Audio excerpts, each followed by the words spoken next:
नमस्कार, मैं हूं नीलू। तो बीते 3 सालों से रूस और यूक्रेन आमने सामने है, लेकिन अब तक कोई फैसला नहीं हुआ है। कभी रूस आगे बढ़कर हमला करता है, कभी यूक्रेन आगे बढ़कर हमला करता है, और इस बार तो यूक्रेन ने इतना बड़ा हमला रूस पर किया है कि कह सकते हैं कि उसके कई जंगी जहाज जो हैं वो तबाह हो गए हैं, ऐसा यूक्रेन का दावा है। लेकिन रूस इससे डिनाई करता है। हालांकि जो तस्वीरें आई हैं वो बेहद रूस के लिए चिंताजनक है। कितना नुकसान हुआ है और अब इसके आगे क्या रूस यहीं पर रुकेगा? क्योंकि जिस तरह के हमले के दावे यूक्रेन कर रहा है, उसके बाद रूस तो यहां रुकने वाला नहीं है। इसी पर बातचीत करने के लिए मयंक मेरे साथ है। मयंक, जिस तरह का हमला यूक्रेन ने रूस पर किया है, जवाब हमने देखा कि पीछे कुछ दिनों में पुतिन और रूस जबरदस्त तरीके से यूक्रेन पर हमला कर रहे थे, लेकिन अब बड़ा हमला करके यूक्रेन ने यह बता दिया है कि वो भी पीछे नहीं है। लेकिन इसके बाद सबके मन में सवाल यही उठ रहा है कि पुतिन यहां पर तो चुप नहीं रहेंगे। अब आगे क्या देखते हैं आप? देखिए, सबसे पहली बात तो कि रूस पे ये रूस के इतिहास में ये सबसे यूएसएसआर को भी अगर हम शामिल कर लें इसमें, तो ये रूस के इतिहास का सबसे बड़ा अटैक है। इसमें 5 एयरबेस पर यह हमला हुआ है और इस हमले में 41 फाइटर जेट्स जल के तबाह हो गए हैं मतलब रूस सेकेंड के। वर्ल्ड वर्ल्ड वॉर के बाद शायद इतना बड़ा नुकसान एक बार में रूस को पहली बार हुआ है। देखिए, 5 एयरबेस हैं: Belaya airbase, Olenya airbase, Diaghilevo airbase, Ivanov airbase और अमूर एयरबेस। ये 5 एयरबेस पर यूक्रेन के ड्रोन से हमले हुए हैं, जिसमें 41 फाइटर जेट्स जो हैं वो जल के तबाह हो गए हैं, जिनकी तस्वीरें सोशल मीडिया में सब तरफ छाई हुई हैं।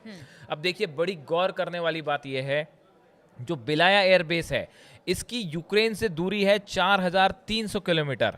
ओलेन्या एयरबेस है, इसकी दूरी है 3,674 किलोमीटर। डाइगिलेवो एयरबेस है, इसकी दूरी यूक्रेन से है 2,161 किलोमीटर। इवानोव एयरबेस है, जिसकी दूरी यूक्रेन के सीमा से है 2,000 किलोमीटर। और अमूर एयरबेस है, जिसकी दूरी है 6,000 किलोमीटर। अब आप सोचिए रशिया के कितने डीप इनसाइड ये हमले हुए हैं, पहली बात। दूसरी बात, ये हमले करने का तरीका बहुत ही ऐसा है जो जिसकी आप बता रहे थे, चर्चा कर रही थी कि ये बड़ा अजीबोगरीब तरीके से ये हमला हुआ है। सुनिएगा जरूर कि किस तरह से यूक्रेन ने निशाना बनाया, क्योंकि रूस के अंदर घुसकर और रूस में इतनी तबाही लाना बहुत बड़ी बात होती है। मयंक बताएंगे किस तरह से आखिर इस हमले को अंजाम दिया गया? मयंक, बताया जा रहा है कि यूक्रेनी जो एजेंट्स हैं उन्होंने एफपीवी, जो जिस ड्रोन का इस्तेमाल किया गया है, इसका नाम है एफपीवी, फर्स्ट पर्सन व्यू इसका फुल फॉर्म होता है। इस ड्रोन से ये हमले हुए। कुछ ट्रक्स में, बड़े ट्रक्स में जो होते हैं, इसमें लकड़ी के केबल्स बना के ये ड्रोन को उसमें छुपाया गया था। इन ट्रक्स को जो है वो रूस की सीमा में अंदर दाखिल किया गया और रिमोट कंट्रोल से जब ये एयरबेस के पास पहुंच गए तो वहां पे रिमोट कंट्रोल से उन ट्रक्स की छतों को खोल दिया गया और इन ड्रोन्स को फ्लाई करके इन्हें ब्लास्ट करवा दिया गया एयरबेस पे। ये अपने आप में बहुत ही नया किस्म का तरीका है। शायद यही वजह है बिल्कुल। और जिसके ये कारण पीछे हम कुछ दिनों में देख रहे हैं कि वॉर के जो तरीके हैं वो लगातार, मतलब दिन पर दिन एक नए चैलेंज को लेकर आ रहे हैं। किस किस तरह से हमले, चाहे वो इजराइल और गजा पट्टी में हम देखें, या फिर अमेरिका का देखें हम हूतियों पर हमला, या फिर इधर अगर रूस और यूक्रेन की बात की जाए, रोज नए तरीके से हमले हो रहे हैं। अब देखिए, ये इसमें 2-3 बातें बड़ी अहम है कि इसमें जो प्लेन दबा हुए हैं रशिया के, रूस के, उसमें A-50 है, Tu-95 है और Tu-22। ये सब स्ट्रेटेजिक बॉम्बर्स हैं। जैसे B-2 बॉम्बर्स हैं अमेरिका के, उसी कैटेगरी के ये जो बॉम्बर्स हैं जिनको तबाह किया गया है।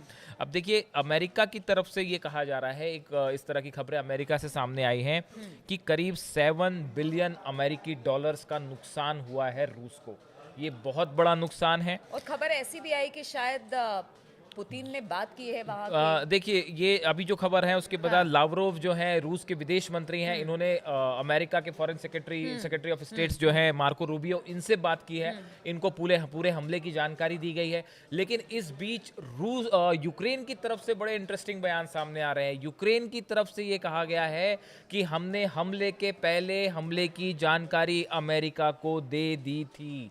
ये अपने आप में बहुत बड़ी खबर है। देखिए ये खबर अभी सोर्सेस से आ रही है, यूक्रेन से आ रही है। अगर इस खबर की पुष्टि हो जाती है कि यूक्रेन ने इस हमले की जानकारी अमेरिका को दी थी और उसके बाद भी अमेरिका ने इस तरह का कोई इंफॉर्मेशन अगर रशिया से शेयर नहीं की है, तो देखिए ये लड़ाई जो है फिर अब थोड़ी थोड़ी अमेरिका वर्सेस। मैं इसीलिए शुरुआत में आपने पूछा कि अब इसके बाद क्या, क्योंकि देखिए जो हमले तो किए यूक्रेन ने रूस पे, हमने रूस को जितना देखा है, इतने सालों में पढ़ा है, रूस जब भी कह सकते हैं अपने दुश्मन को अगर किसी तरह से उस पर हमला करना है तो बहुत जबरदस्त हमले करता है।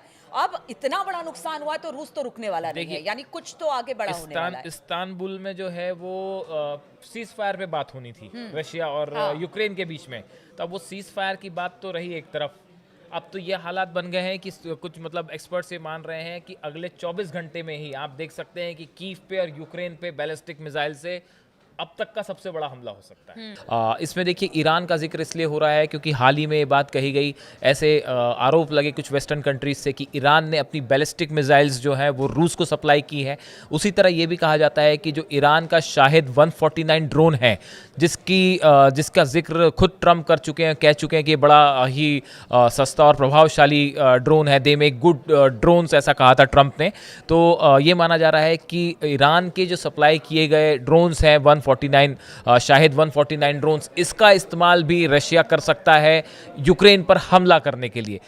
और ये यहाँ से ये युद्ध जो आपका सवाल है कि आगे कहाँ जाता दिख रहा है, देखिए 2-3 पॉसिबिलिटीज़ हैं। पहला तो अब इसमें अमेरिका की भूमिका क्या रहेगी, क्या ये लड़ाई, देखिए कुछ समय पहले, अभी कुछ ही दिन पहले की बात है, जिस तरह से ट्रम्प ने कहा पुतिन के लिए कि पुतिन जो है बेगुनाहों को बेवजह मार रहे हैं यूक्रेन में, और यहाँ तक कि उन्हें क्रेजी तक कह दिया था। उसके बाद जो है वो रूस की तरफ से भी बड़ा सख्त जवाब आया था, तो कि आप आग से खेल रहे हैं। तो देखिए ये अब जो स्थिति है, ये वॉर ऐसा लग रहा था कि सीज फायर की तरफ बढ़ेगा या ये ख़त्म होने की दिशा में, लेकिन इस हमले के बाद रशिया यूक्रेन वॉर पूरी तरह से टर्निंग पॉइंट है। बिल्कुल मयंक, जिस तरह से अगर ट्रम्प की बात की जाए, जैसे उन्होंने शपथ ली थी जनवरी में, कह दिया था हर जगह शांति चाहते हैं, पीस चाहते हैं, चाहे वो इजराइल हो, गजा हो या यूक्रेन हो, रशिया हो, लेकिन हर जगह हम देख रहे हैं कि स्थिति खराब ही हो रही है।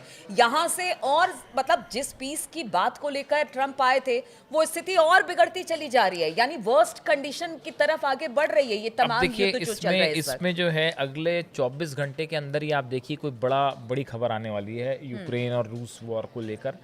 सीज फायर वाली बात तो अब बिल्कुल डिरेल हो चुकी है, इसमें कोई शक नहीं है। इस हमले के बाद अब सीज फायर की तो संभावना ही नहीं दिख रही है। अब रूस की तरफ से बड़ा अटैक किया जाएगा, इसमें कोई दो राय नहीं है। और जैसा एक्सपर्ट्स मान रहे हैं कि उसमें ज़्यादा वक्त भी नहीं दिया जाएगा, और हो सकता है कि अगले कुछ घंटों के अंदर ही आप देखें यूक्रेन और कीव पे जो है वो अब तक जितने बैलिस्टिक मिसाइल से हमले हुए हैं उसमें सबसे बड़ा हमला अगले 24 घंटे में हो सकता है। बिल्कुल, तो कहा जा रहा है यूक्रेन ने तो अपनी बाजी खेल दी है, अब रूस की बारी है और रूस इसको किस तरह से ले रहा है, क्योंकि इस वक्त आंकलन किया जा रहा है रूस में कि कितना नुकसान हुआ है, अब किस तरह से यूक्रेन से निपटा जाए। क्योंकि पुतिन को पहले भी हमने सुना, उन्होंने कहा कि देखिए अगर यूक्रेन नहीं मानता है तो फिर हम परमाणु अटैक भी कर सकते हैं, इस बात को भी उन्होंने कहा है। अब जैसी स्थिति बन रही है उसके बाद आगे क्या होगा, इस खबर पर लगातार हमारी नजर बनी रहेगी। आप बने रहिए हमारे साथ।